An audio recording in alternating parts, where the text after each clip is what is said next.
Mesdames et messieurs, ça y est, Nota Bene, notre grand Nota Bene national fait enfin son coming out.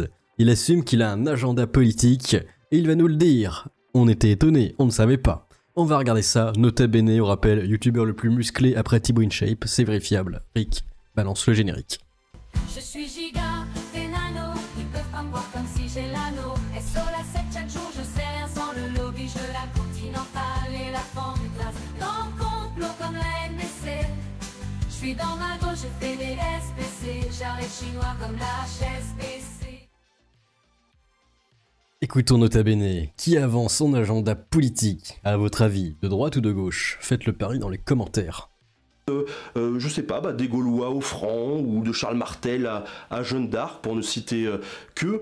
Et c'est comme ça qu'on légitime le pouvoir d'un pays à travers ses racines anciennes, ses racines profondes et puissantes, des racines qui voudraient qu'on ait cette histoire commune qui nous rassemble, qui nous fédère contre quelque chose, contre un ennemi, et ça peu importe quel qu'il soit. Finalement, ce récit... Ah bah ça c'est pas le Macron qui fait ça. Vous avez remarqué souvent dans politique ils disent vive la République et vive la France. Est-ce que c'est pas ce qu'ils font depuis 200 ans, forcer avec le roman national de la République contre les méchants anti-république? C'est la boucle. D'ailleurs cet arrêt sur image est épique. On dirait qu'il se fait couper les testicules, on dirait qu'il se fait vasectomiser en direct, c'est horrible. Ici, qui n'est pas bon, il est là pour légitimer la notion même de nation. Une nation française qui se voudrait bien plus vieille qu'elle ne l'est réellement et qui trouve sa force au cœur même de l'histoire. Une nation gauloise, un truc beau, grand, indestructible. Et si nous, on est des Gaulois, eh bien c'est qu'on est fort et qu'ensemble, rien ne peut nous arrêter. Et pourtant, il n'y a rien de plus fort. Ah c'est bizarre, il aurait pu parler plutôt de la République, qui a pris le pouvoir aux nobles et qui a été remplacé par les bourgeois, mais non. Il préfère parler des Gaulois, de la boucle gauloise, de Astérix, Obélix, Panoramix et Choufédix. Faux, puisque s'il est incontestable de dire que les Gaulois et les Francs ont fait partie de notre histoire, ils ont fait aussi partie de l'histoire d'autres pays. Les Gaulois, ils sont pas exclusifs à la France, ils ont permis à d'autres pays de se faire également.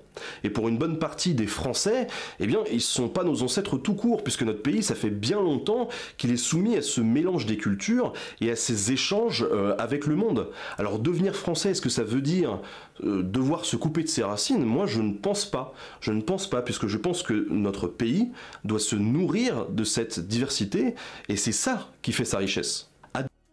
Ok. La diversité, notez bien. À cause un IW sur France Bleu dans laquelle je dis que mon taf, comme celui de beaucoup d'autres, c'est de lutter contre une forme de roman national. Pour certains, ce serait l'aveu de mon militantisme et mon agenda politique. Donc en gros, il dit mon boulot, c'est l'histoire, gna gna gna. Ces comptes extrémistes qui passent leur temps à me faire passer pour un dangereux militant se heurtent au final à une démarche toute simple que j'ai entrepris il y a maintenant des années, la transmission d'un savoir scientifique, la lutte contre la désinformation. Alors, la transmission scientifique de l'histoire, sachant que l'histoire, ça peut être totalement biaisé. Genre, il y a un auteur qui peut qui peut dire l'inverse de l'autre, et puis après, tu prends ce que ça t'arrange. En fait, c'est pas un plus un, la science. Tu veux pas choisir ce qui t'arrange, comme dans la science, justement. Quand c'est l'histoire, tu peux diminuer ou amplifier selon tes désirs quel message tu veux passer. Donc, tu peux jamais être objectif à 100%, en fait. Parce que là, on voit clairement, même s'il dit « Oh, je suis neutre », on sait que t'insistes sur un certain type de discours. Je sais pas pourquoi t'as pas visé la République et la sorte de dictature de « Vive la République, la République, la République », limite plus importante que la France elle-même. On ne sait pas, c'est le mystère et boule de gomme. Et du coup, il rage. « Soutien à ceux qui subissent ces techniques d'intimidation, vous n'êtes pas seuls, on se laissera pas faire, bande de tocards ». Et je crois que c'était le maître du Logos qui avait parlé justement de vouloir zététiser l'histoire alors que ça n'a aucun rapport, c'est pas là que ça s'applique. Et d'ailleurs je me demande comment ça va finir toutes les chaînes d'histoire, parce qu'au bout d'un moment t'auras plus de sujet et puis en vrai c'est pas le sujet de prédilection, la vulgarisation historique, ça intéresse une niche en fait. Donc je sais pas comment ça peut survivre à long terme, dans 5-10 ans, j'espère qu'ils auront vendu beaucoup de bouquins et trouvé une planque, autrement ça va barder.